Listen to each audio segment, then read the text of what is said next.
To meet you all, and especially the teachers, because this training is really looking forward to meet you all, and especially the teachers, because this training is especially dedicated to the teachers. We are here. Some of the people here on the call is well, there are partners as well, but you know, we were looking forward to finally have the teachers on the calls. It has been a long journey, preparing the whole project, collaborating with all the partners, and finally we are here, providing well, some trainings, webinars, and later Politecnico de Milano will begin the training finally for you teachers. So we are very happy to be here. Thank you to Euronic for inviting us on this project on which we are all collaborating together. And I hope you enjoy the training. We agreed that we will do the presentations. After the presentations, after each speaker, you can feel free to make questions, raise any subject you would like to add. Every time a speaker has finished, you can don't hesitate to ask for something you want to add or a question. Okay, so that's all. So we can begin now. My name is Rocío Moreno. I am from Blue Bubble World, and I will be doing the first introduction. Global Vision webinar is the initial webinar, and actually the purpose of this webinar is provide the teachers with this initial introduction about what this is about, which are the key concepts that teachers need to have to later be able to transmit all this knowledge to the pupils in class. With this webinar, you will see also some ideas about how to transmit this knowledge to the kids. Okay, so let's go. We have a quite busy agenda. What we have is, at the very beginning, it will be myself talking about the Humankind Skill Giant Leap GIS, which means that, you know, our world is transforming now and very quickly, as you are all aware. We are becoming global, we are becoming digital, and we are becoming conscious about our impact on nature. So joining these three aspects, this is what this will develop our skills for better and for making a better world as well. And that's why we are here on this project, because we are many people enthusiastic or trying to transmit the new generations this transformation of skills, making the understanding of this new world we are all living in better and easier. Okay. Then after my presentation and several practical dynamics that we will be doing, on which we will be listening to you, because we would like to listen to teachers as well, and we will see which concepts you have on your mind. We will have a little break, and then I will let the floor to Balma Albalat Oliver, as he will be presenting the crossing global and local data for preservation. So how Balma is a scientist working with GIS, Global Information System, on her investigations. Also, she's working on a local field, you know, she's in direct connection, so she's obtaining data locally and also from the satellites and merging both. So it will be very interesting to listen to her, and you will see how she is a live example of what working with this is. Then we will have an introduction from Daniela Carrion from Politecnico de Milano about the training itself, you know, because after the soft skill development, we will directly move into the pure technical training. And yeah, it will be Politecnico de Milano in charge of this deep technical knowledge regarding this. And finally, at the end, we will have Elisa Filippi, the project manager of Euronic, doing a presentation about the digital diaries. Okay, so this is the journey we will follow together, and this is the initial journey with you all teachers as well on the whole GIS for School project. As you know, it's a long project lasting 3 years, so we are really happy to welcome you from this very beginning. Yeah, I hope you enjoy the whole journey. Okay, so now moving to Humankind Skill Giant Leap GIS, which is my introduction. I already anticipated a little bit what it is about. Somehow, yeah, humankind is living this change today. We are really moving to a global world. Many of us, yeah, even without noticing, we are totally immersed on global world.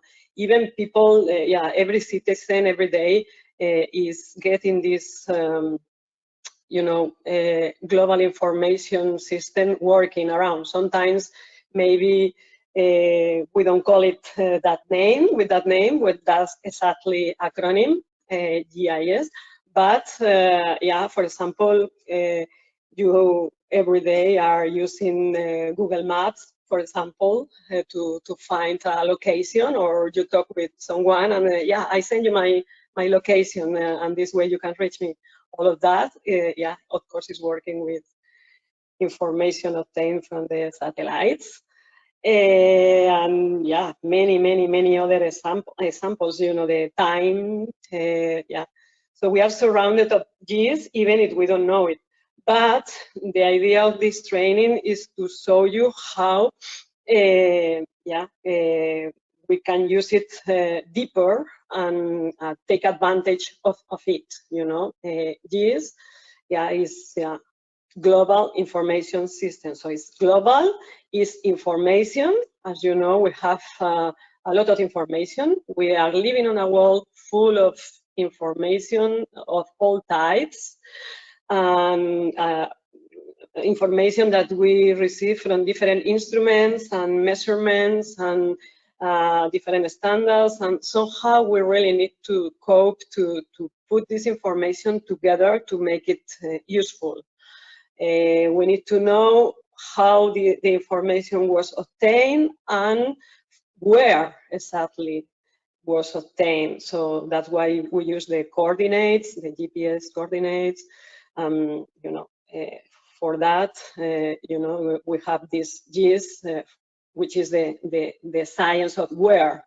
Is we have something happening, we have some information about this something happening, we have some information about that thing happening, and we need to know where exactly is happening. And with GIS, we perfectly identify where is exactly happening. And yeah, it's somehow a unifying language, making everybody on every different country, on every different place, to perfectly identify the place we are talking about, you know.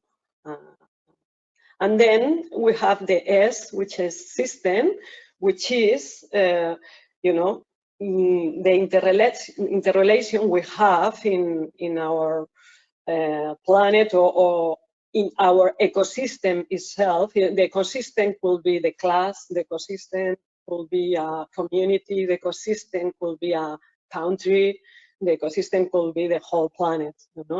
A system is something that have relations, internal relations, and make us arrive to conclusions because of these relations on the information. So we will be able to observe some patterns. We are going to be able to see relationships.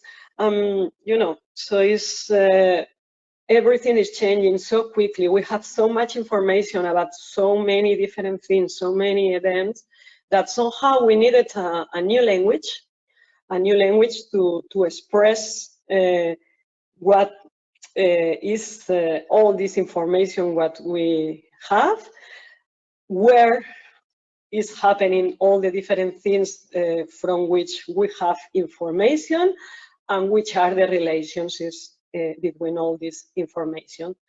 So for that, as you can see, it's complex as it seems, then it's not that complex. It's not that complex if you develop the correct skills to somehow observe it, okay?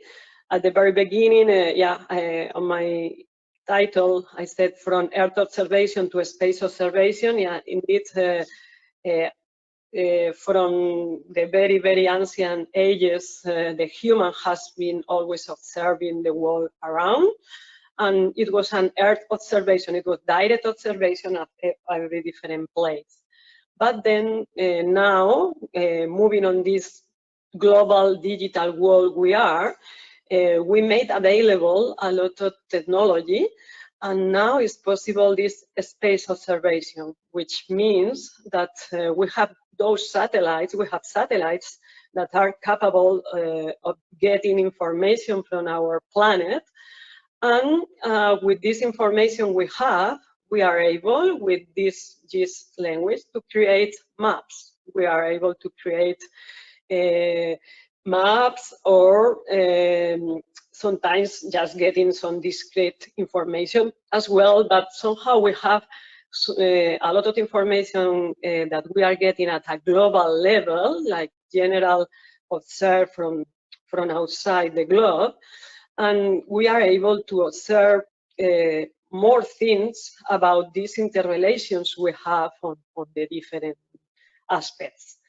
Complex as it's seen as well, what we do with these GIS is we separate on different layers.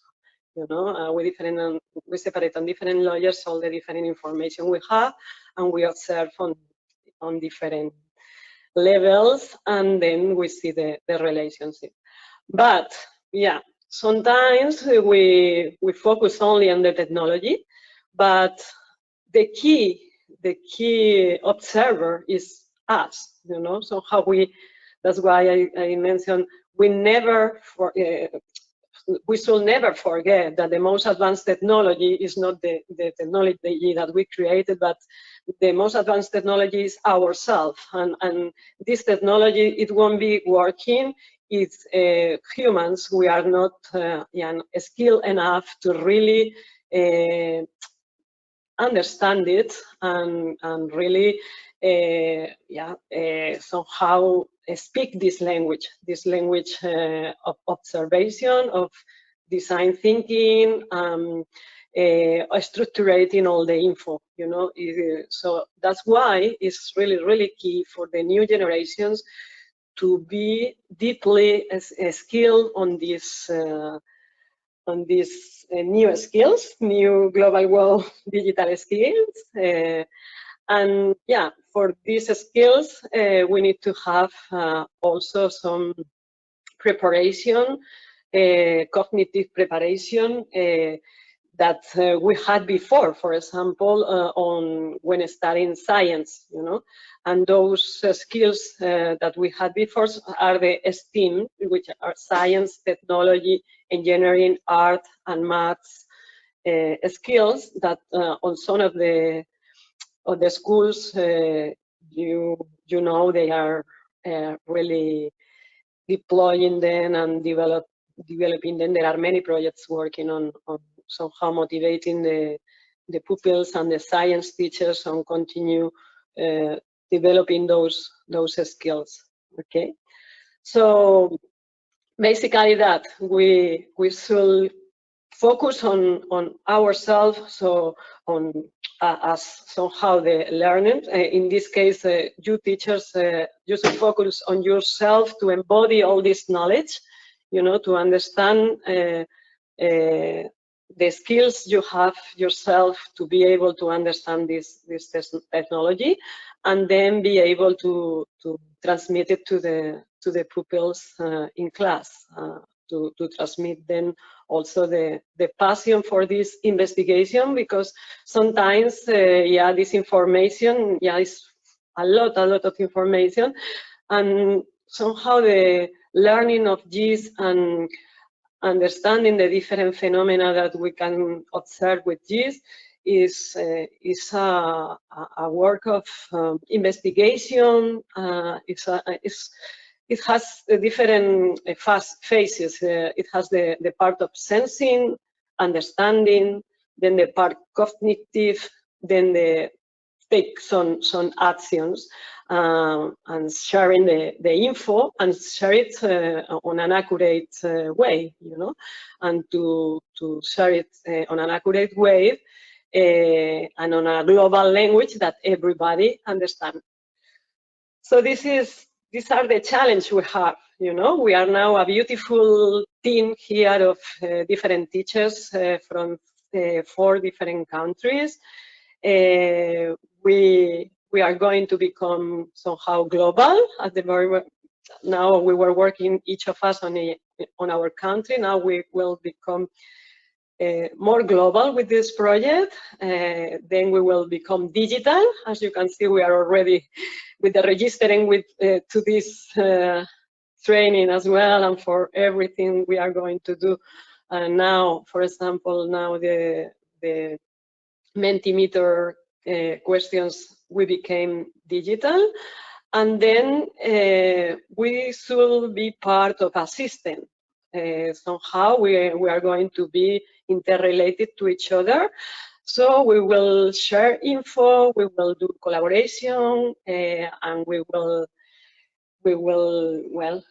wisely share information timely and expressing where exactly this information is happening. So this is what I wanted to say regarding this. Is like somehow we have these skills to develop, and we have 3 challenges. Becoming global, becoming information filter properly. Somehow we need to find a way to filter the information properly, and also aware of human impact. And yeah, with that, we will be working on somehow obtaining some information about climate change and how this is impacting our planet, and how we can somehow make some conclusions and predictions, and somehow the skills we have developed, we will be able to use them and for the better, and for making a better world, and yeah, with problem solving on a proper way. Okay. So this is the part I wanted to say about humankind skills, and I said giant leap because indeed it's a big, a giant leap. We are moving really quickly, and it's a giant step that we are taking on moving into this. Okay. We have 2 walls actually. If we check properly, we have the natural wall that actually is self-regulating itself. So how we have nature that is doing whatever the nature decides, and there is nothing we can do about. So how yeah, we are observing it now deeply because we have this climate change, and sometimes it's really impacting us as well, because somehow nature is taking some changes that are not good for our living on Earth, because sometimes it's making really our life a little bit difficult. We have earthquakes, we have floodings, we have many rains or droughts, or you know, somehow radical changes that it is impacting our life. But you know, somehow natural world is self-regulating. There is nothing we can do somehow directly to change it, but yeah, holistically, a little bit step by step, we can do it. Indeed, for example, the reduction of pollution and all that can provide the scenario, making the natural world go to harmony again. So somehow, natural world is always working properly when it is in harmony. Then when somehow humans disrupt this, is when we are into trouble. So yeah, this is interesting. And then at the same time, in the cities, we are living on a world, on a constructed world. This way somehow is managed by ourselves. Somehow humans, we are able to manage many different aspects. Yeah, on both, with global information systems, we are able to obtain different information and clues about what to do to make our world a little bit more harmonic and to feel, you know, somehow integrated on the world to make it a better world. Okay, and during this journey that we will be doing with GIS for the School, we will be analyzing both of them. Yeah. So that's the thing. We use language to describe our world, and they reflect our experiences. Indeed, you know, whatever we observe or we feel on this world, somehow we want to express it, and the way to express it on this global digital world will be with GIS. You know, the world is really changing. And very quickly. Now we have new experiences. Imagine now with the coronavirus as well, you know, all of us going into these digital journeys, even at school, with all these webinars, with all these day-to-day activities, totally digital. But you see, all of us humans, we adapted ourselves. You know, we adapted ourselves. Sometimes it was you know, it was easier, sometimes more difficult, but somehow humans, we developed the skill to find new effective ways to continue surviving on this world and structuring all the info, organizing all the information we have and the experiences we are living, and now we continue sharing it as a global level. And this is what is GIS about. At a global level, is about learning this new language to get all this info and then express it properly. Okay. So I finished for this part. Do you have any question?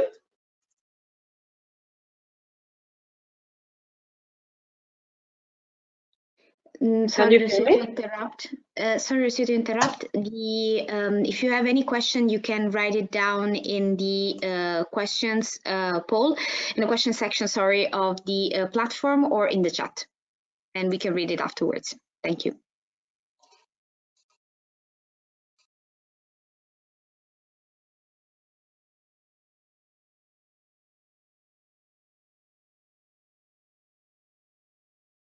Okay.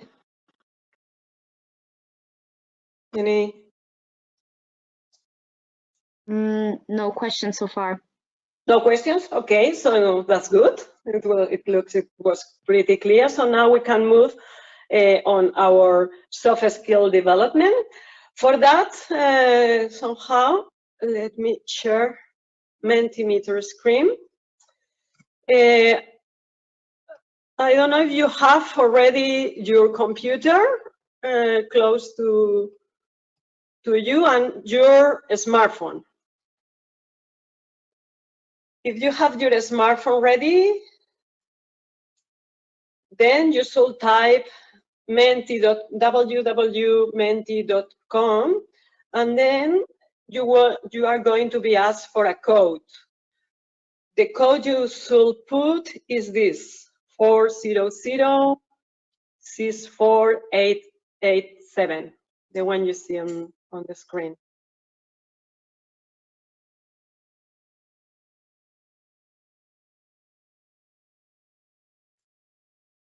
Are you in?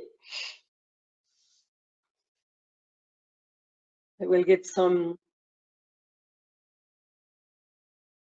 seconds for you to join. And now somehow you will see we are going to begin with somehow simple issues, simple questions that are going to make us think about different things now at a global level on the different countries, and we will be able to see the different answers from different countries or the common answers from different countries. Are you ready? I suppose. So, well, I will see it now, because now what I say is, yeah, I will begin with this initial question, which is, where on earth are you now? At this moment, feel free to write, where on earth are you now? Feel free to answer.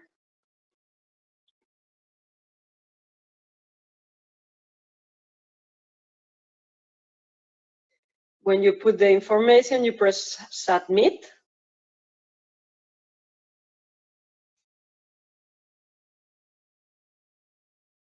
You should, yeah, but somehow, I don't know. I should begin to see you connecting to the Mentimeter, but maybe I need to run a new session. Let me check. Because I should have here on this little picture how many of you are connected, and I don't see any. So let me check again. Let me exit and enter again. Okay, exactly. You see? Okay. So, indeed, we are in Spain, Formentera, Jupiter, Rock, Balearic Islands, Romania, Bucharest City, Rovereto, Bucharest, Space, Portugal, Maritime, Bucharest, Romania country, Rovereto, Italy, Earth, near Lisbon, and Papas. So you see the answers are really different, you know? Some of them are describing the country, some of them are describing the exactly city, some of them are describing a rock, you know, something natural, some of them are describing somehow where we are on the whole space, we are on the space. So think about it, you know, how key is to have a language expressing where are you, and that we are all with talking with the same meaning, you know, for something happening somewhere, you know, that somehow we have the same language. JIS is providing this language. For example, JIS is providing this on a system of coordinates, you know, the GPS coordinates. With this, it is really clear at the exactly place where are we. So for some investigations, yeah, this is what we use. Okay, this makes us reflection, make a reflection about that. But you see, all the answers are really correct. We only need to have a common understanding about what we really want to express. Okay. Now, the next one is, if I say GIS, which words come to your mind?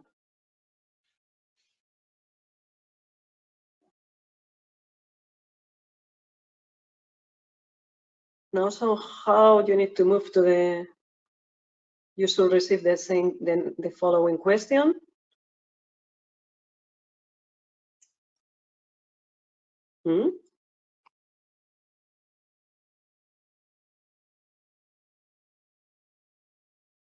Are you there?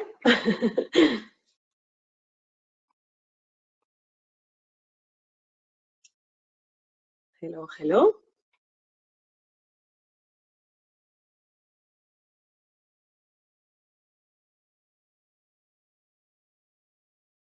Okay. So when I say GIS, this is the different words that are coming to your mind. Global, satellite, information system, cartography, data, information, space, maps, terra, satellite, spatial mapping, system, databases, coordinates, position. Okay, so it looks that some words are already appearing. I know, yeah, you are science teacher, and you already have, and also we have this little initial introduction. So yeah, but this could be something else, yeah? Not only global information system or satellites, or, you know, we could think about normal activities on our lives. Sometimes, for example, there could be words like, you know, time, or something like is location, or something like really not that somehow general, but we have really a lot of quotidian situations on which actually GIS will come.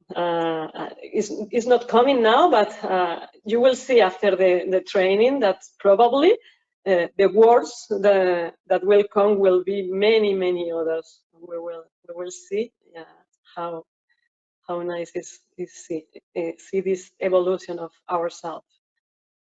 Okay. Next question is, if I say global, which words come to your mind?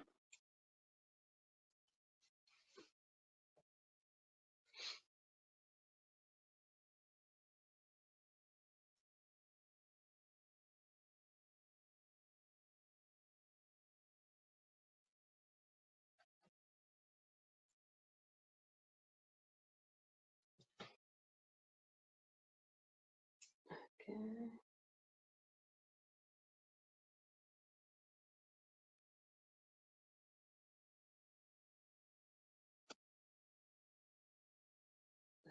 Check. Let me refresh.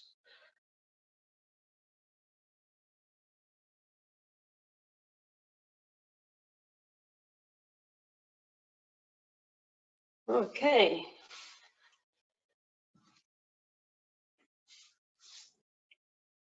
Okay, so global, everybody, yeah, including everybody. We have international as well.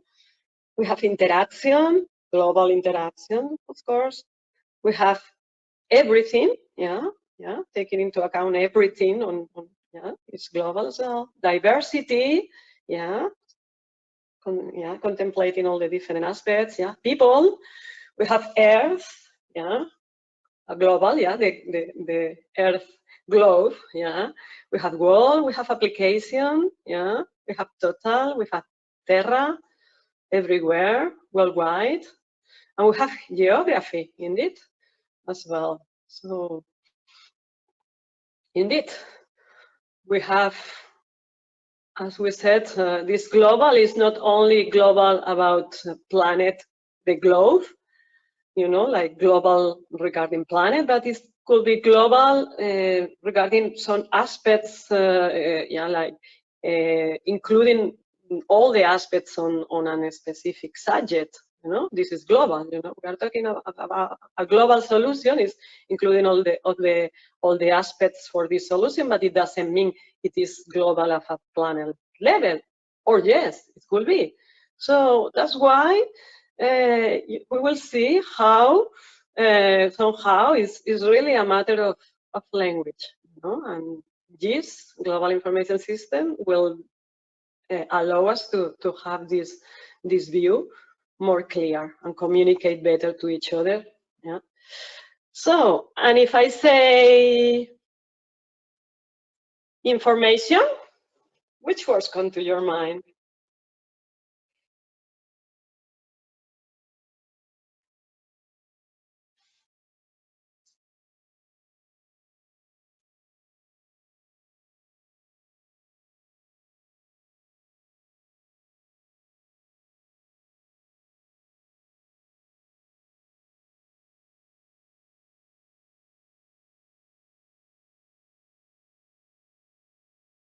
Mm-hmm.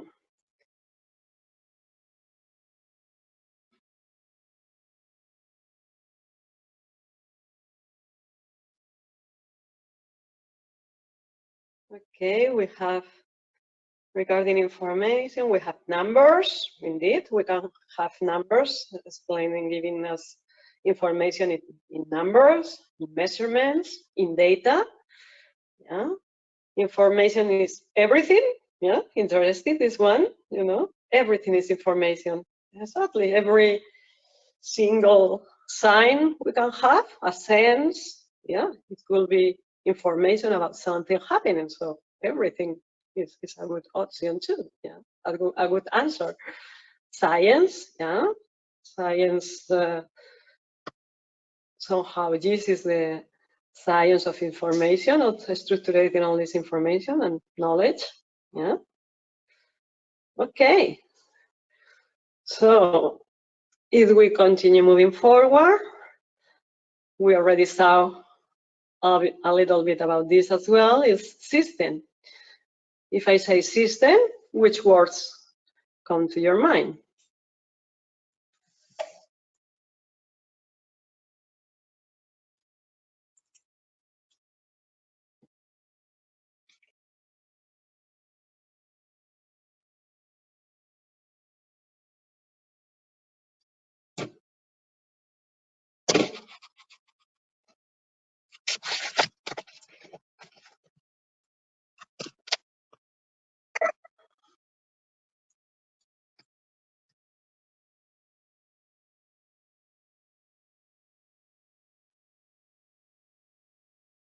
Okay. On systems, we have process, indeed, it's a process happening, an evolution happening on a system. Components, we have different components on a system, indeed. We have relations, indeed, we have different relationships. We say digital. In this case, yes. In this case, well, when I say system in general, it could be digital or analog or whatever. You know, system is a set of relationships that, you know, in this case for global information system, because the information we will be used to use is most of the time digital data. It will be digital. Yeah. Organization, indeed, yeah, system will help us organize the information. Why? Then model, indeed, on the system we can create models, yeah, and make prediction and see, yeah, different patterns. Order, indeed, system has an order. The things are happening here and there differently. Complexity, control. Let me see if you replied more, because somehow it's updating later. You see, now for information, I already have more that you said. With system, Yeah, you see many more words are coming now. Control, integrated, geographies, body. Yeah, interesting. The body system as well, indeed. Biology. Yeah. Okay. So you see how key is, just 3 simple letters of this acronym, Global Information and System, how much complexity about the different concepts about what this could be about. Yes, it is about all those things that you brought there. That's why it's so important, and that's why it's so key, and that's why this project is happening, because we find it so key that there is something that is really supporting on structuring our world, containing all these different concepts, cognitive concepts. So let's continue. The next question is, which natural resource is this satellite observing?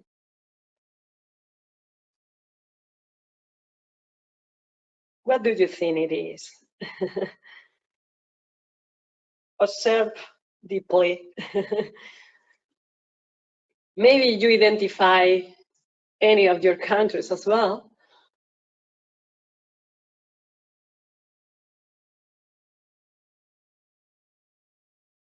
Okay.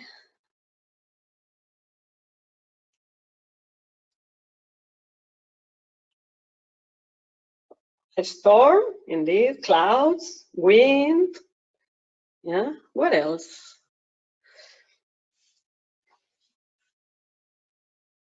What else you can see there?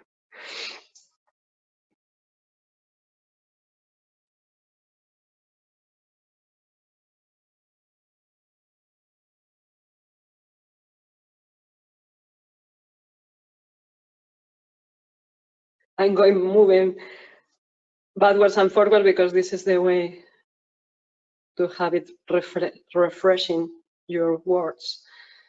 Okay, water, forest, indeed, we are monitoring water, we are monitoring forest, the earth even, we can check the quality of the air, the wind, the earth, and tornado, indeed, the vegetation, the forest.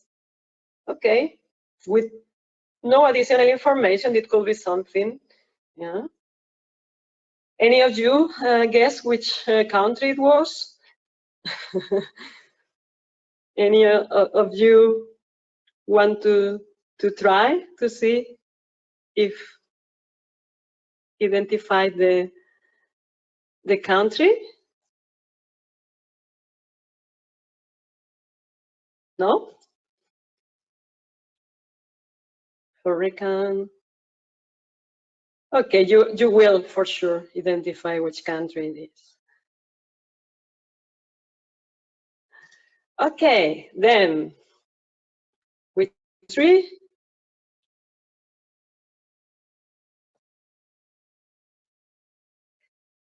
I give you a clue. It's one of your countries. We are 4 on this project.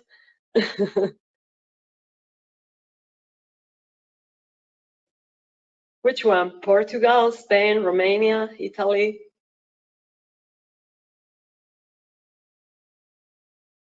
Any idea? Portugal or Romania? Yeah. Okay, 2 votes for Portugal, 1 vote for Romania.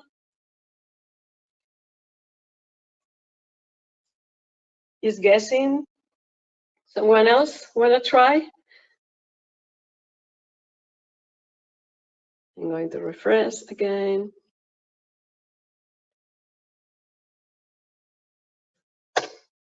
Okay, Spain as well. Portugal, Spain, Romania. Okay, so, well, you are true. The ones who vote Portugal, indeed, it's Portugal. It's Portugal. It is one tornado arriving to Portugal coastline. Yeah, so good guessing, yeah. Okay. Next question. Which natural resource is satellite observing at this moment, for example? Any idea?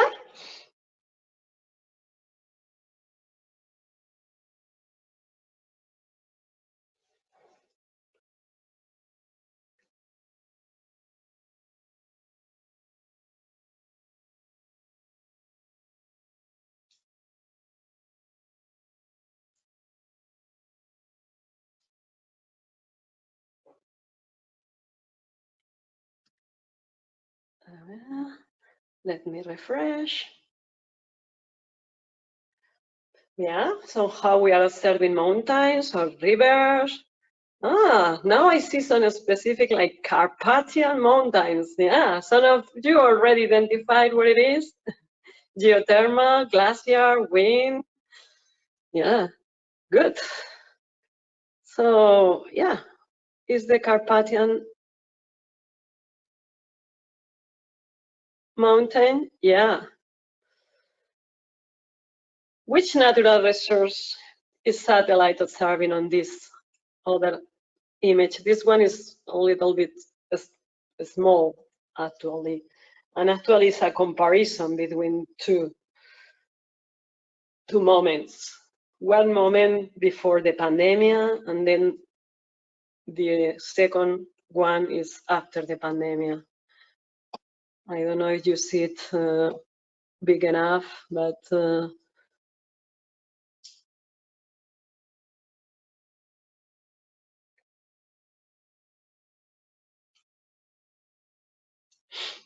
so somehow you see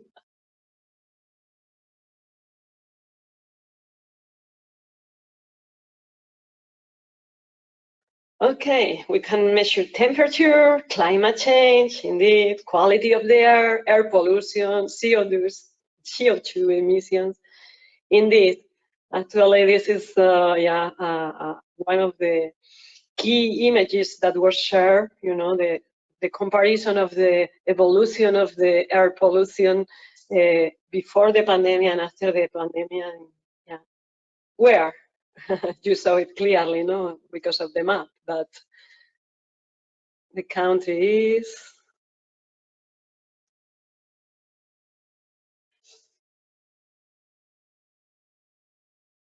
it was Italy, of course. Okay, but yeah, all of Italy indeed. But yeah, many of these things we could be observing. Yeah, and with this, yeah, we will be able to identify and check many of those different things at somehow pure technical level as well, and seeing the relationship. Because now here I'm showing you photos, you know. It's not about that the satellites are taking photos all time, you know. Satellites are taking photos sometimes, but most of the time they are just taking data. And the photo is created later with the different information that is stored on the satellite. But what it is stored is information, is data, is the reflection of the light or the different measurements that the sensors are receiving, you know. And then the photo is created only later, you know. So we will learn about that as well, you know, about how accuracy on the photography expressing a specific, you know, natural resource or a natural event happening, or somehow some climate change impact is seen this way, you know, analyzing all this information. Yeah. And now, yeah, let's move to STEM. What STEM stands for? That one I suppose you got it as well, but it's good to remind.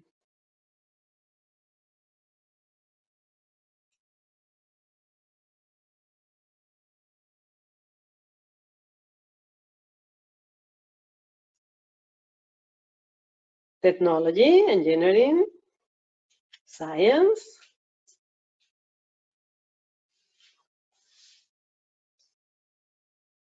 Okay.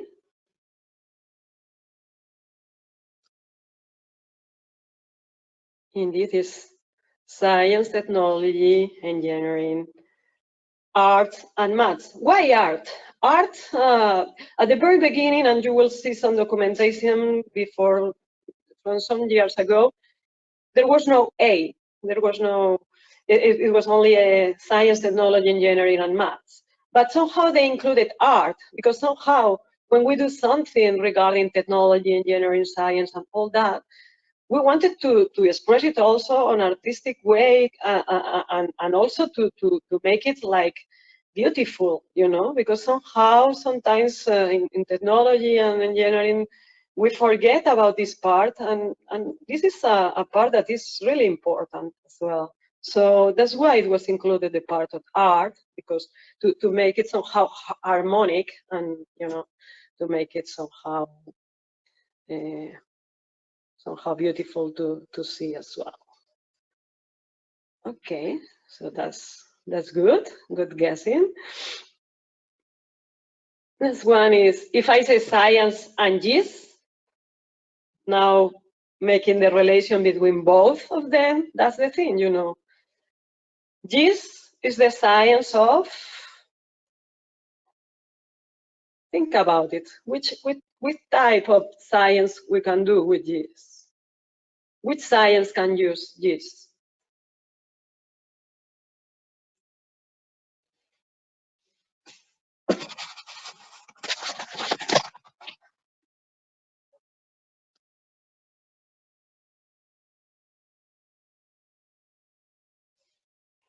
Okay, the science of monitoring, the science of earth science, the science of environment, the science of ecology, the science of all, yeah, so how the global, including all, the science of the whole planet and all the different aspects and the different things.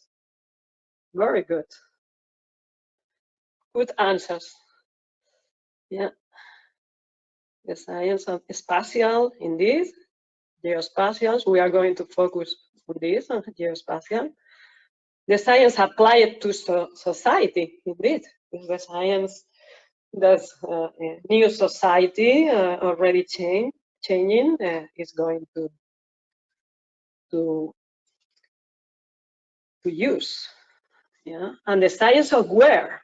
Yeah, because GIS is telling us exactly where the things are happening. So is the science telling us the exactly coordinates about where the things are happening, where exactly the things are happening. Okay, so if I say information, let me see if it is moving. If I say technology and GIS, which technology come to your mind when using GIS?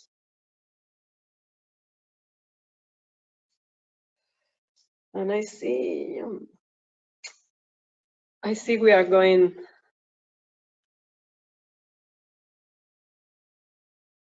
running out of time, but a couple of things more, and then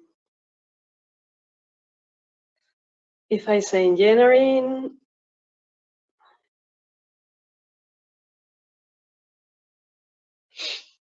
environment, environmental engineering, yeah.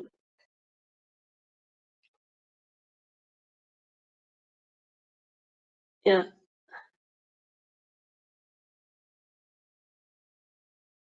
Technology, monitoring, digital application, map positions. If I say engineering, environment, communication, GPS, monitoring, technology, satellites, and planning, indeed. It's planning, you know, it's very important, yeah, the planification, yeah, to arrive to good, to follow all the different process and arrive to good conclusions. We need to do a planning about what we are going to investigate and how, and Yeah, so planning is really important as well. Yeah.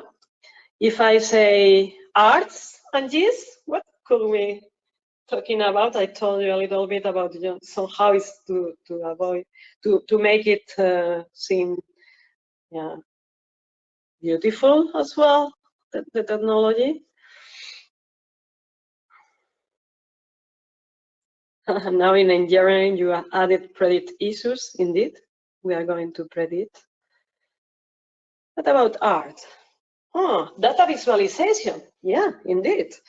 Visualize the data on a way that it is beautiful and easy to read for everybody, and also harmonic for your eyes as well. So sometimes it's really important to be creative on the way you are making visualize the data, and yeah, it will help a lot.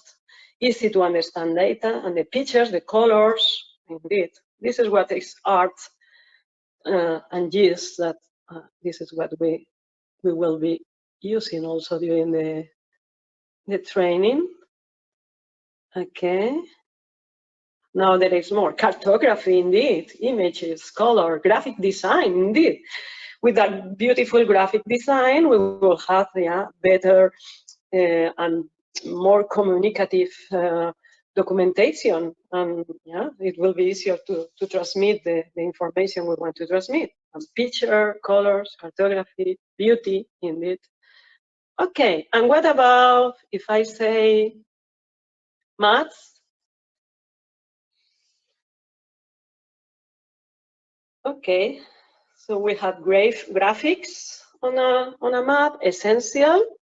Yeah, essential. Maps are really essential for our global information system. Actually, the maps are the base of many of these measurements and information. Is quantitative data, indeed, are graphics.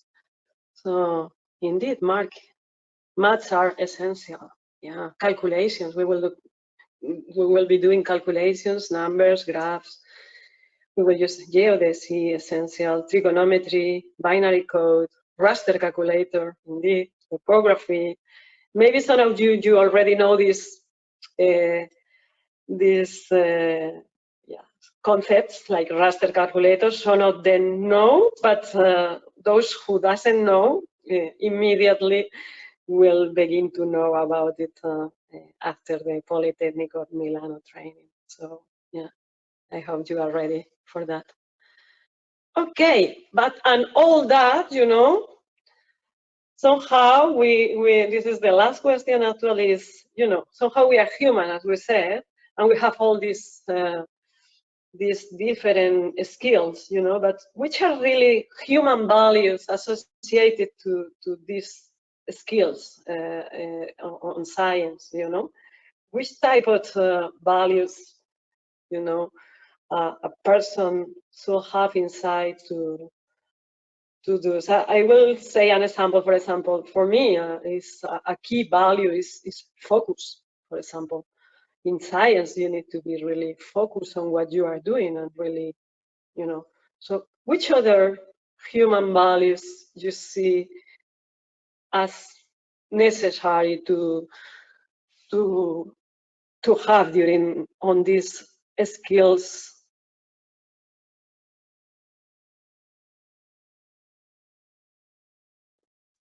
Let me check.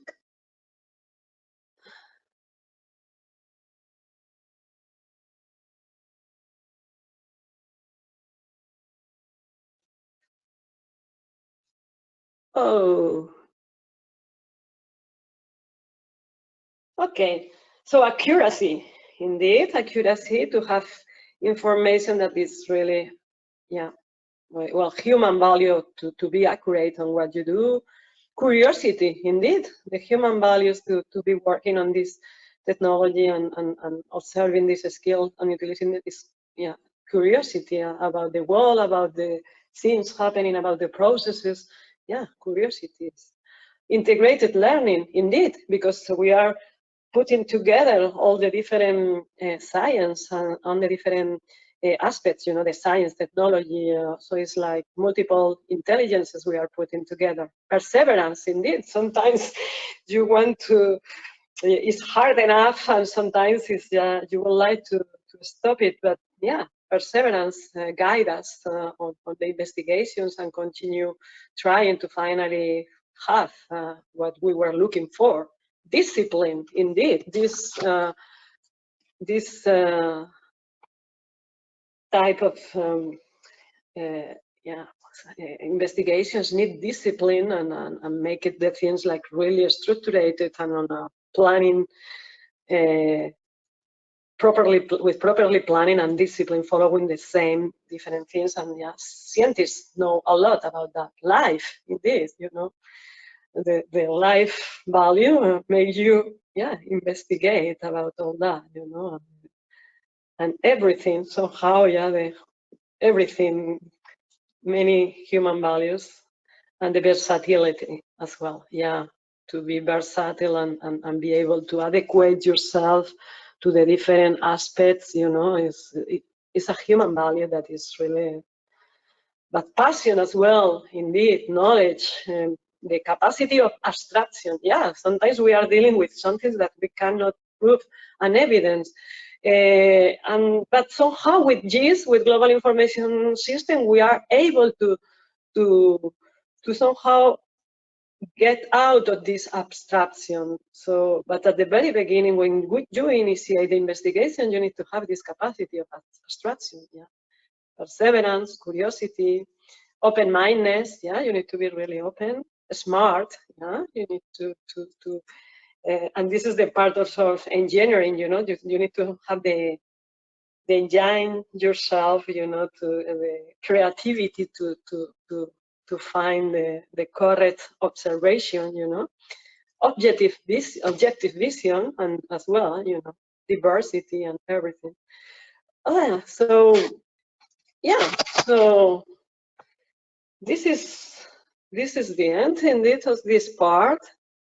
So I think you got many of those different concepts already, and maybe this presentation made you continue thinking about it. But this is a first flavor about all the different things we are going to work on this project, and you see there are a lot, but at the same time, all of them, they are really fascinating, and for sure the pupils will enjoy them as well. So I finish here my presentation. Any questions? Thanks to invite me at this webinar and this awesome project. It's a really pleasure to me to be here in this webinar with all these teachers and professionals here, and a special agree to Rocío for her invitation. So my name is Balma Albalat Oliver. I'm a marine scientist working in Balearic Islands, and I'm working as a marine scientist, as a diver, and as a technical educator in environmental science with some local NGOs. And in this speech, I'm going to explain how GIS and fieldwork can protect Posidonia oceanica here, and how we apply these methodologies to the conservation of marine ecosystems. So we are going to start to seeing some examples of our work, and in the second part of my speech, I'm going to show you another ways to apply GIS methodologies for conservation.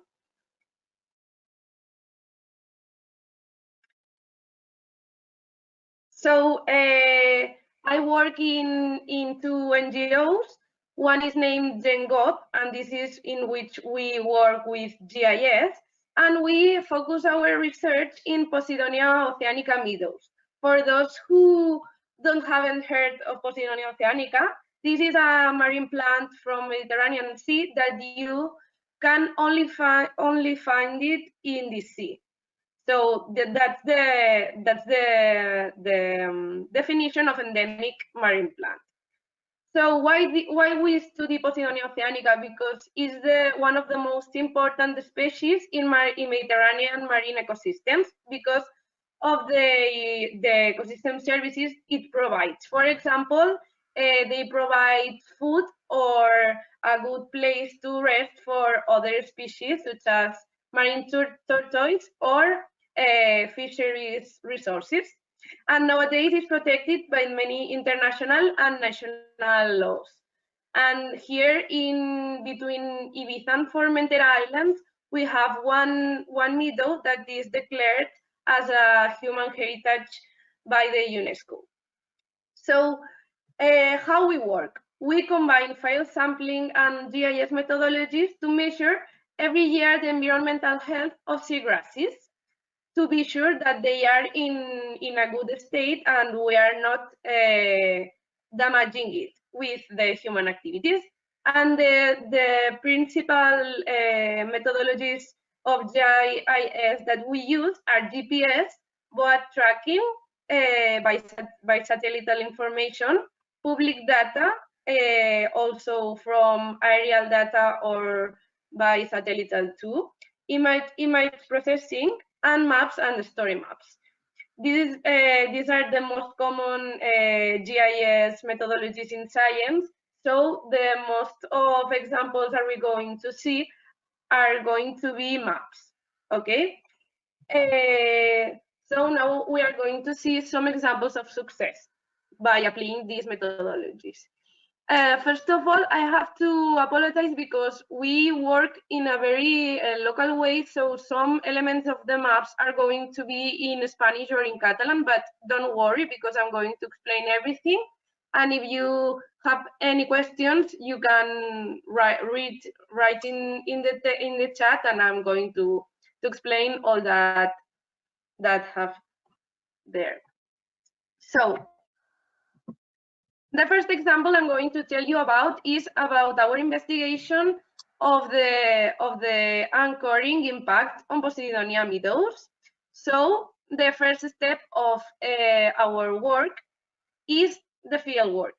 So when we go to our study area, in this case, this is the Jondal Beach in Ibiza Islands. We do two things. First of all, we mark the position of the boats that we find in our study area, and we also do scuba diving to see the environmental state and to characterize the bottom of the sea. So we in this part of our work we use principal the GPS methodology. Why? Because it allows us to mark all the boats we find and also our underwater points of monitor.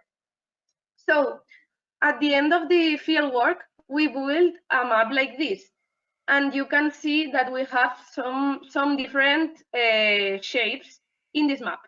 First of all is obviously the map of the area that you can see that is an aerial photograph. And then we have a shape of points in different colors. Different colors means different days of field work. So we do these kind of maps with some different tools such as QGIS or ArcGIS. And we also can see a green part that is a seagrass cartography that we took from government public data that they provide from different databases. So we link each point of each boat with more information. So if we click, for example, at this orange point, we can see information like this. If you click, you can see which kind of boat it is. For example, this is a yacht. Their size, that is, this one is between 55 and 60 meters, and some environmental information such as the kind of bottom it is above. For example, this is clearly on Posidonia meadow, and the kind of anchoring they have. If they are using their own anchor or they are fixed on an underwater structures. Sometimes if we are able, we also take pictures of those that are damaging the Posidonia meadows. So once we have finalized the file work, we go to the second part of our work, that is analyzing the information. With these maps, we do this kind of another, and we do proposals to the government to regulate the anchoring and recreational boat activity, especially on Posidonia meadows, to protect them. For example, we in this map we can see that we are managing the activities in our studio area. The black anchors are the parts where we think that would be able to anchor the boats, but in the red ones that have a cross, should be banned the anchor of boats, because they are Posidonia meadows in the bottom.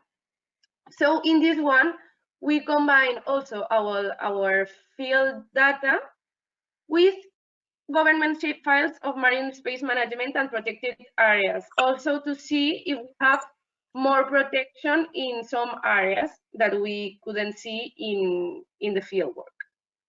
So these kind of studies are very useful because are the start point to start managing and put the laws that protect these kind of marine ecosystems. For example, the government of Balearic Islands have created one of the first laws to protect, especially these marine plants that I think that they created in 219, like 2 or 3 years ago, and they are now trying to regulate these kind of activities in all the islands.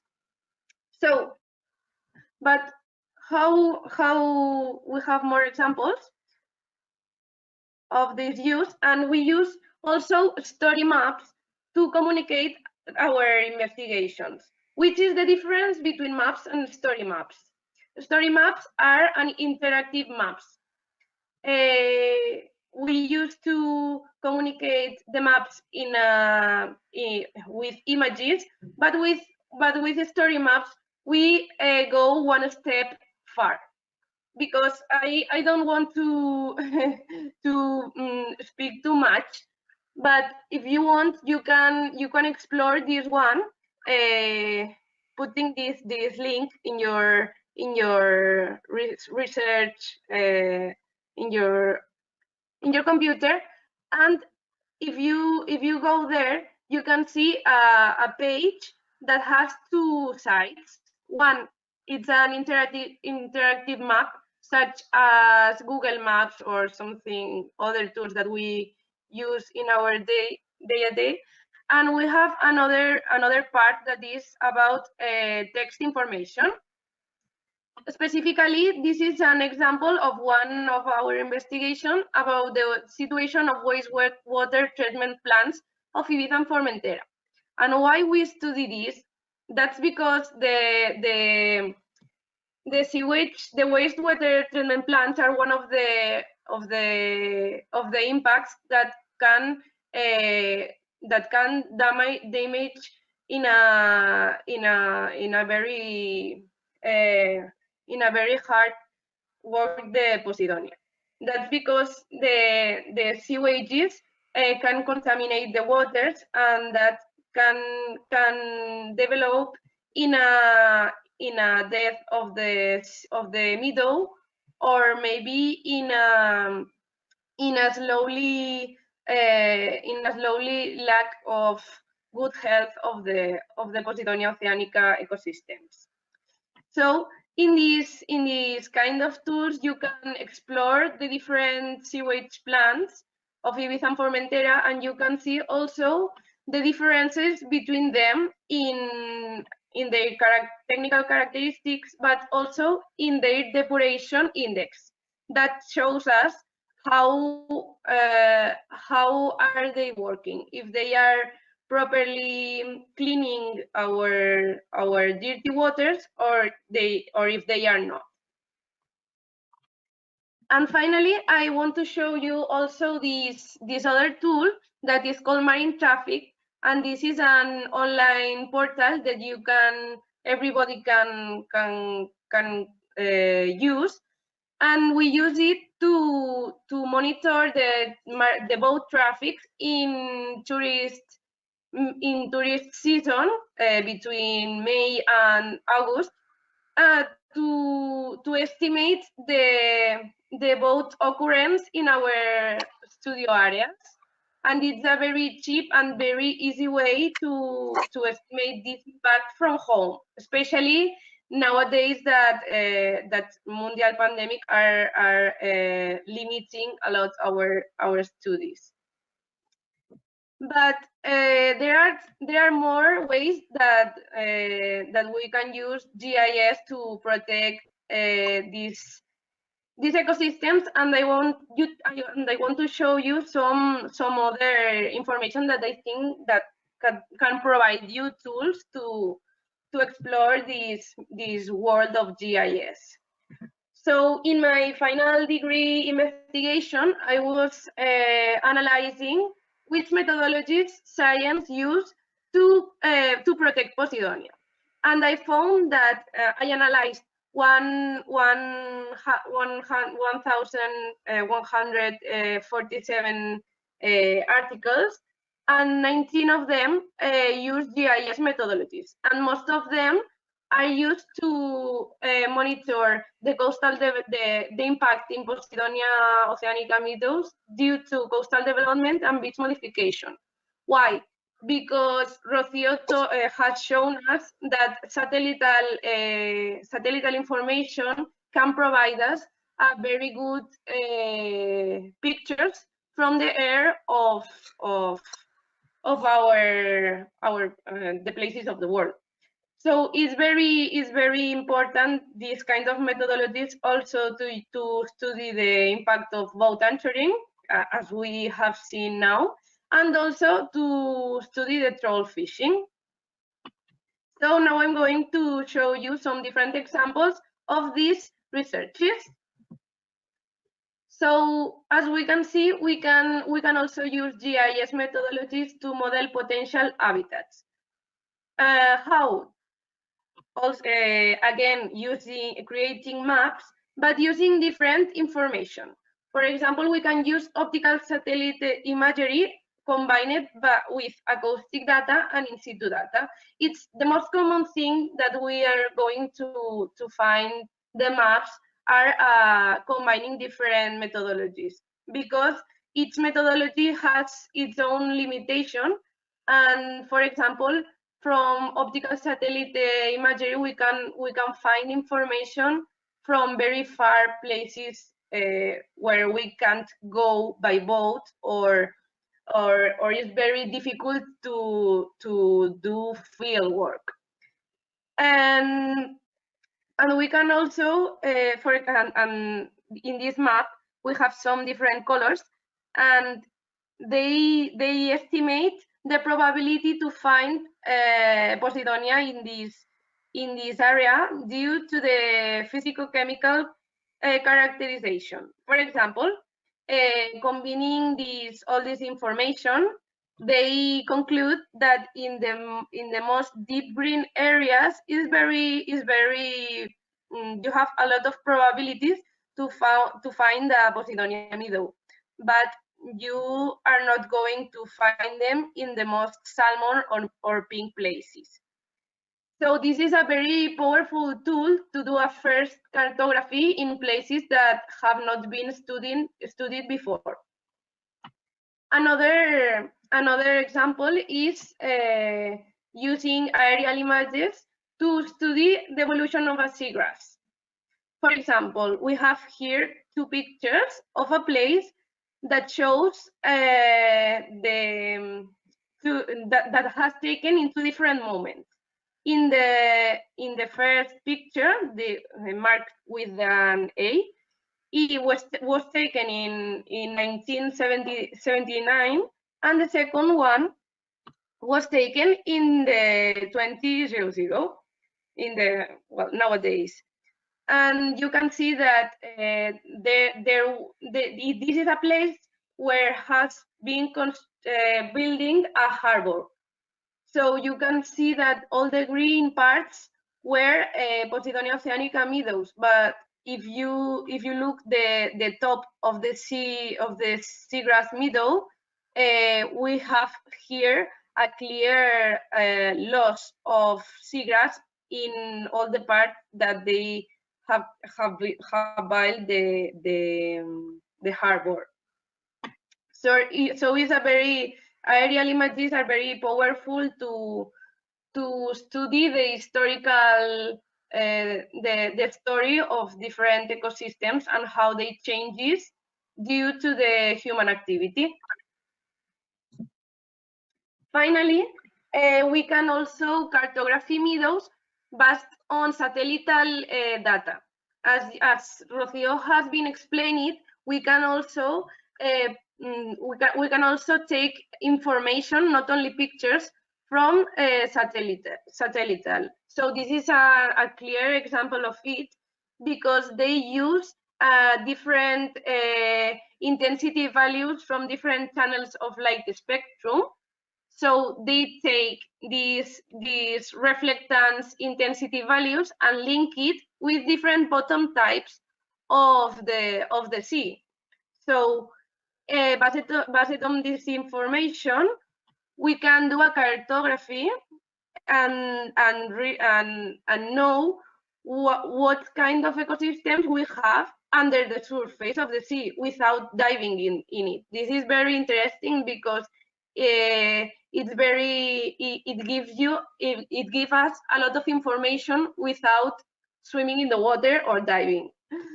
And now here in this table we can see the values and the different bottom types and the values that are linked with. And here we can see the product of the map.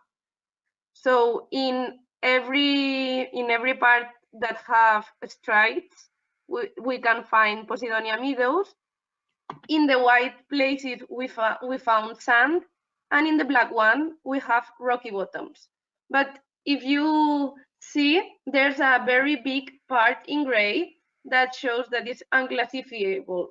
That's because this kind of methodologies is very limited by the deep of the sea. We can only use it in shallow waters. So that's because it's very interesting and important to cross field data and satellite data, because the lacks of one methodology can be provided by other methodology, and combining it we can find solutions and resolve environmental problems. So to the future, we can conclude that GIS is a methodology very common and useful to Posidonia oceanica conservation, also here in Pitusic Island, in Ibiza and Formentera, where some NGOs, such as DENGOB, where I work, have experience in this field. So the GIS data with other field and acoustic methods can help science and governments to build multiparametric models of seagrass ecosystems and tools for marine management plans, and so to protect them. And there is a lot of public, cloud data free, and GPS that are very cheap and very easy to use ways to introduce GIS methods to students. So teaching young people in GIS methodologies and introducing them in this map creation to help Posidonia meadows, for example, is a powerful way to prepare future generations for the conservation of one of the most important fragile marine ecosystems of the Mediterranean Sea, but that can be used for protect another ecosystems, terrestrial or oceanic. So thank you very much for listening, and I hope I I was not too much technique, but if you have any questions, I can answer it. And if you need one of the examples or some scientific papers about I was talking about, I can provide you. Thank you.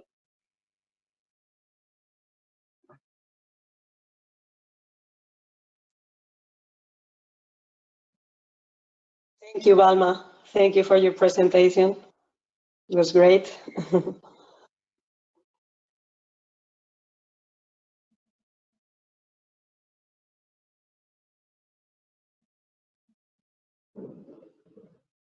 Okay. Hello, everyone. Now it's my turn. Can you see my screen? Yes. Yes. Thank you. Okay, so sorry, do you see only the presentation or also the webinar interface? Only the presentation. Oh, thank you very much. I'm not used to this platform. Okay, so good afternoon, everyone. My name is Daniela Carrion. I work at Politecnico di Milano, and I'm going to introduce you to the technical training of the GIS for Schools project.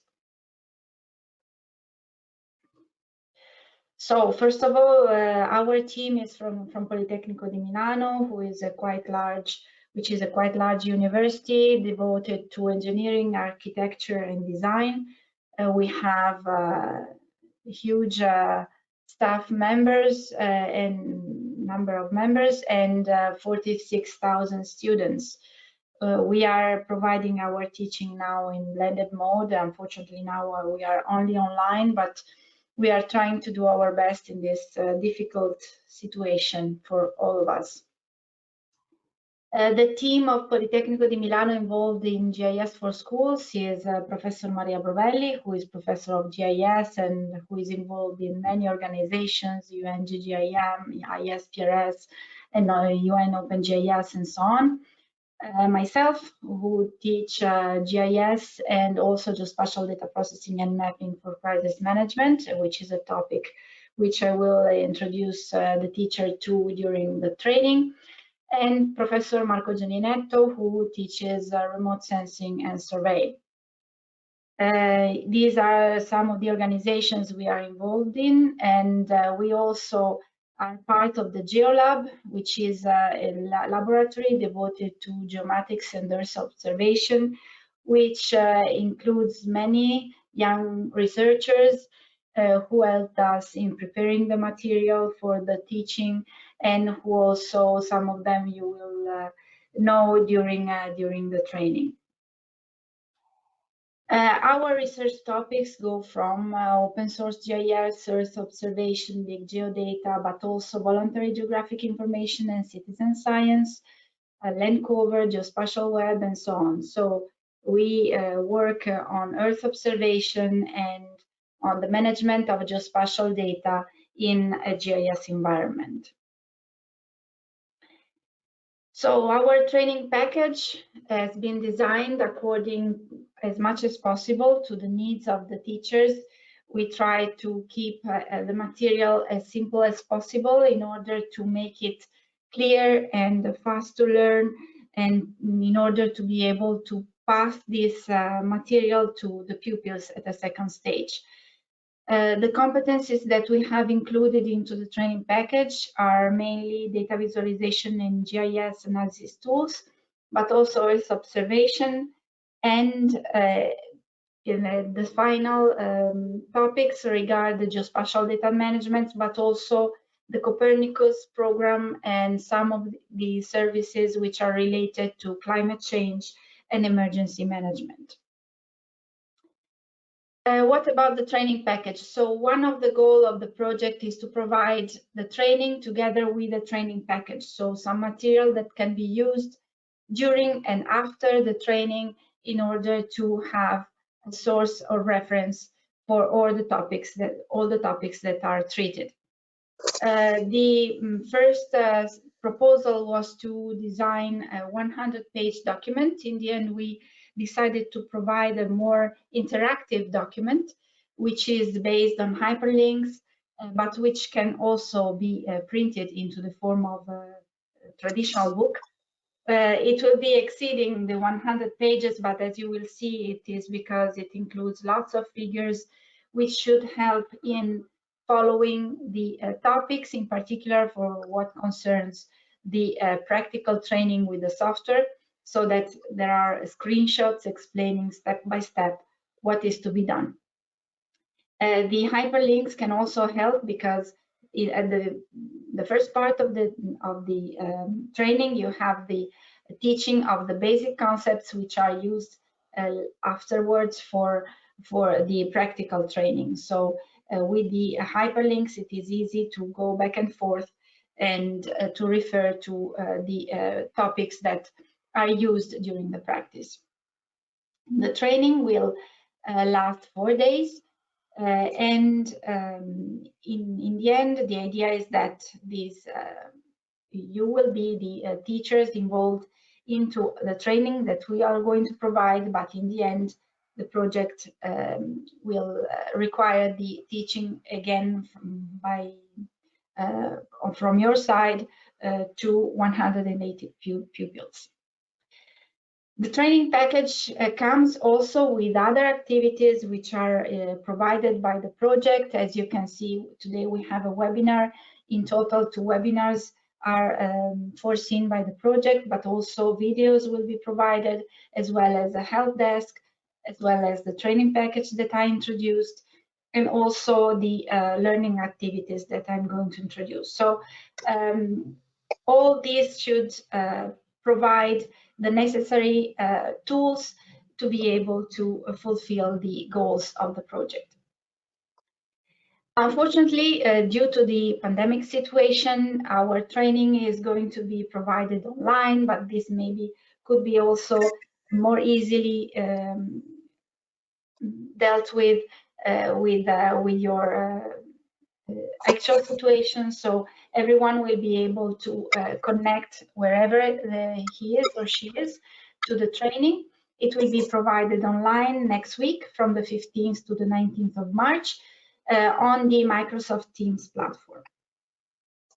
Now I'm going to introduce you to the topics of the training. As I said, the training is developed over 4 days. 2 days are dedicated to GIS training. So this is the topics of the first 2 days. You see, you will have an introduction to GIS, in particular to the QGIS software, which is a free and open source software that we are going to use.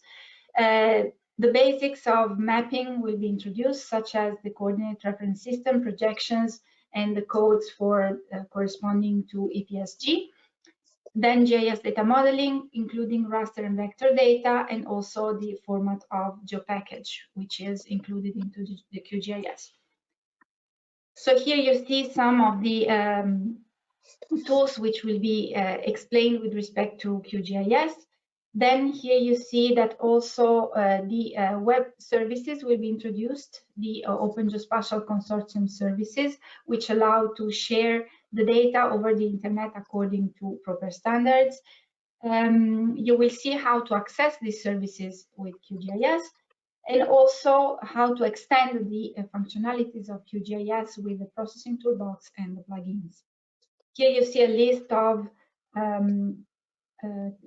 skills that you are going to learn with respect to vector processing, related to map digitizing, how to select attributes and edit tables, to join tables, how to dissolve buffers, perform calculation, rasterization, and so on. Here you see also the tools that will be taught with respect to raster processing, so reprojection, removing no data, raster calculator, and so on. And also the graphic modeler, which is a tool for automatizing some sequences of processing, is going to be introduced. This is all with respect to the GIS training. You will have the third day, which will be dedicated to principles of remote sensing. a huge effort has been done in order to compact all concepts in a short time, trying to make it clear and simple. Here you have the main topics, which are satellite introduction to satellite images, with in particular focus on Copernicus Sentinel-2. Sentinel-2 is a satellite providing satellite images which are completely free and that will be used during the practice. Introduction to the electromagnetic spectrum and spectral signatures, which are fundamental concepts of remote sensing. It will be explained how to download the data, the satellite imagery, and how to process them for environmental monitoring. After the theoretical introduction, you will have the hands-on exercises on case studies. So you will have the monitoring of lake trophic state with satellites, but also the monitoring of crops types and crops vegetative stage. The fourth day will be dedicated to the emergency services of Copernicus and crisis mapping. This will be the training which will be provided by me, particularly in the morning. We are going to introduce the Copernicus program, in particular with focus on the emergency management service. We are going also to talk about crisis mapping, how the damages after the disasters can be mapped, and which are the types of sensors that are used for that, and which types of processing are needed for the mapping of the impacts of the disasters. And you are going to also make exercises on that. We will have a first case study in which we are going to exploit a crisis map, which is produced by Copernicus, and we are going to evaluate the impact of that event on urban areas. And a second study case in which you are going to process satellite imagery in order to evaluate the impact of a fire event on vegetation. This is the planning of the training. It will start on the afternoon of Monday, 15th of March. Then it will continue the next morning. On the Tuesday afternoon, there will be the project meeting. And then Wednesday and Thursday and Friday will be dedicated to training 2, 3, and 4. During the training, we are going to verify the attendance, the participants, participation of the participants, with a registration form that we are going to share through the chat of the Microsoft Teams platform once every half day, approximately around the beginning of the 3rd hour, of course, so that we are able to have the list of the teachers who are attending every half day, of course. The form will be, it will be possible to fill it online, and it is all what you can see in this slide. It's all the requests that we are going to make, so it will be very fast to be filled.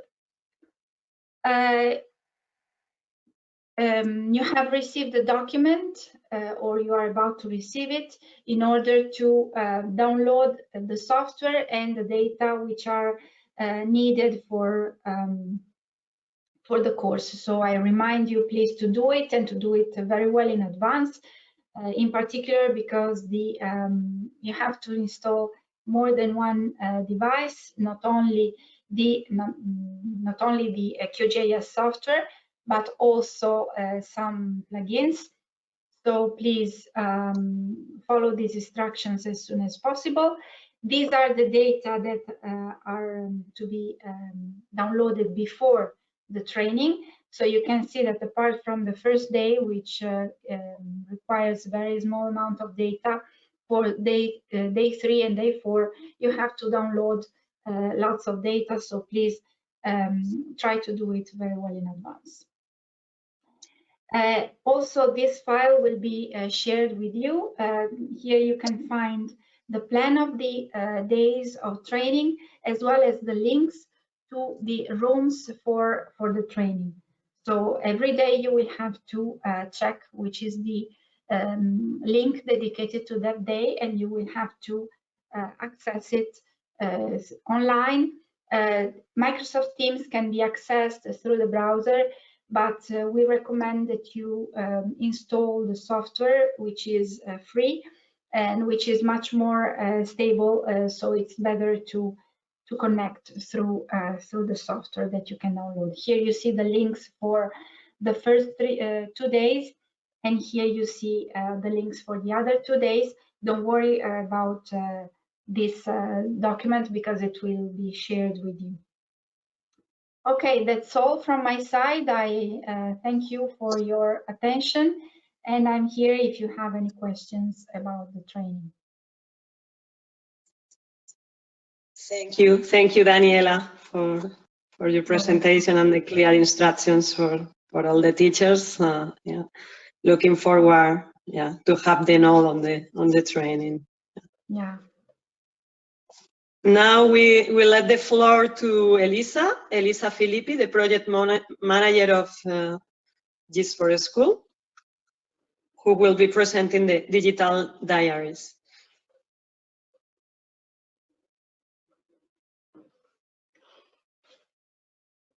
Hello. Thanks, Rocio. Can you hear me? And also, can you see my screen right now? Also, my presentation. Yes, everything okay. We see you and we see your screen. Okay, perfect. So some of you may already know me. My name is Elisa Filippi. I'm the project manager of Euronique, which is also the coordinator of the GIS for Schools project. Thanks, Rocio, for having organized this webinar, and thanks also to Balba, to Daniela for their intervention. And thanks again to Alessandra and Ulisi for hosting this webinar, and of course thanks to you to be here and so to participate in this webinar.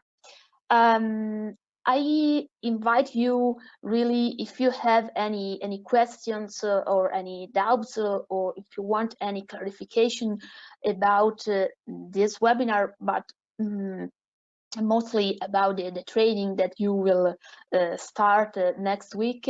I invite you to take the chance, the opportunity to make some questions right now, because we will be happy and glad to answer to you. So also meanwhile I will now introduce you my presentation, but really, if you have any questions about the training, do not hesitate to write here on the chat, and we will answer to you. So now I have the last presentation. I hope you are not too much tired, because I know it's the last presentation. It's also the end of the day, so I hope to be not too much boring. But I have now the task to introduce you to what is an important tool. Well, I'm talking about the digital diaries. It is a monitoring tool developed by Euronique, and it is developed in order to monitor each phase of the project activities. So, yeah, digital diaries is basically an open source software designed specifically to monitor each phase of the project activities, thanks to an innovative real-time detection process. In this way, you will receive on your smartphone a notification by means of Telegram, of the Telegram app, the Telegram application. You will receive notification on the survey, on the short digital surveys that we will send to you on your smartphone. And thanks to Telegram opening the app, you will have the opportunity to also to answer directly on your smartphone to these surveys. This is the purpose is to have to collect real-time information, real-time feedbacks from you and from the pupils on your on the progress on some dimension with respect to the training you are doing. Actually, the digital diaries are designed and are specifically addressed to only to two targets: teachers, so you, and you will start to use it on Monday, on the next Monday, and to the pupils. So it is important for you to correctly understand how to use it. It's quite simple, quite easy, but anyway, it's important to have a clear understanding on how to use it, even because you will have to explain also pupils how to use it in another phase. So when the learning activities will start also for the pupils.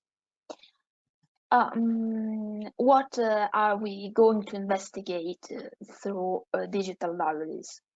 We want to investigate 5 dimensions. So the level of expectation, an example with respect to the training, the level of involvement during the training, the level of training understanding, the progress of laboratory projects and possible difficulties. This is most related to the development phase, development output phase, and the level of satisfaction. So like an ex post evaluation. So how can you use the digital diaries? It's very simple. You have to follow these 5 steps. Anyway, don't worry, we will send to you tomorrow an email with this presentation, with an infographic, so you will have this instruction. You have to download the Telegram app, and then search for GIS for School bot, then type start or click on start, and insert your code, the code that we will provide you with, and then you will receive the survey. But let's see more in detail. The first step, very simple. You have to download Telegram on your phone if you don't have it already. Of course, it's a free application and so on. Then, once you have Telegram on your smartphone, you open the application and you search for GIS for School bot, GIS for School _ bot, exactly like that. You will find it. You will find also the logo of the project, so you can recognize it easily. And then you can click directly on start or type start, and you will receive a message, an automatic message, asking you for a code, asking you for typing a code. The code, tomorrow we will send an email to each school with a file, an Excel file, in which we provide to you a list of codes. You will have to assign to each teachers randomly these codes, so that each teacher can have a code to insert here. Then, once you insert the code, one of the code that you will find in this Excel, you will receive the survey actually, and you can answer to this survey directly on your smartphone. It is a short survey. It's about no more than 5 questions with multiple choices. So I think it will take to you no more than 3-4 minutes to fill in this form. So we will, and an important thing is that it's important to stress, to highlight that in this way we will also keep anonymous the data, because we will not able to associate the code to the teacher. So for this reason, it is important that you distribute these codes randomly. So we, as Euronic, do not know, will not know which code will be assigned to which teacher. So if you have any question, or have doubts, please make it, write it on the chat right now. It is important. Or in any case, you can also contact us in example to this email. Yes, these are the information, the most important information. I don't know if I forget something, but yes, I don't think so. So basically, you have to download the app, the Telegram app, search for JS for School bot, and then insert the code. Tomorrow, yeah, exactly. Tomorrow we will send to you an email with the file Excel in which you will find the list of the codes that you will distribute among the teachers. And you have to know that we will start sending these surveys to you from Monday. You will receive one survey on Monday, and then one survey for each of the day of the training, and also one final survey on Friday. And you could answer to your survey directly on your smartphone. I don't know if there is any question right now on this aspect.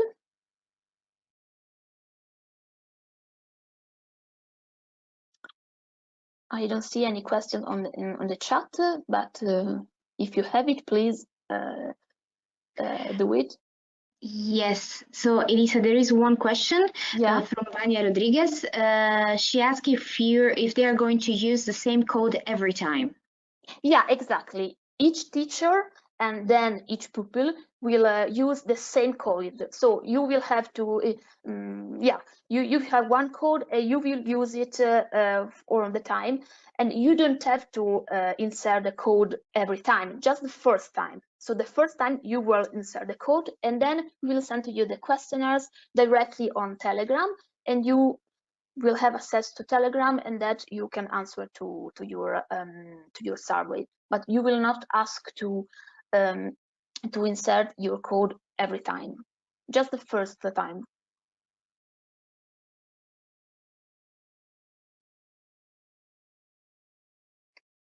I have no further question for the time being.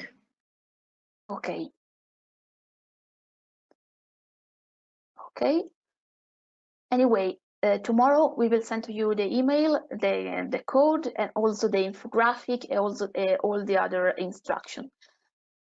In reality, it's very simple. It's very easy, but you know, it's something new, so it's good to explain it in detail.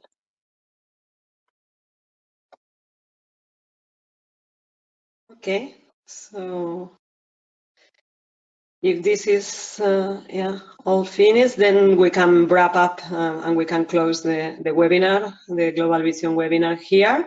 Thank you everybody for attending the webinar. I hope you have enjoyed and you come back now with additional information on your mind about what this is about and what is where we will be focused during the learning and teaching to the students. And welcome again to this beautiful journey that now we really begin with the teachers and all the partners all together. So thank you everybody, and see you soon and keep in touch.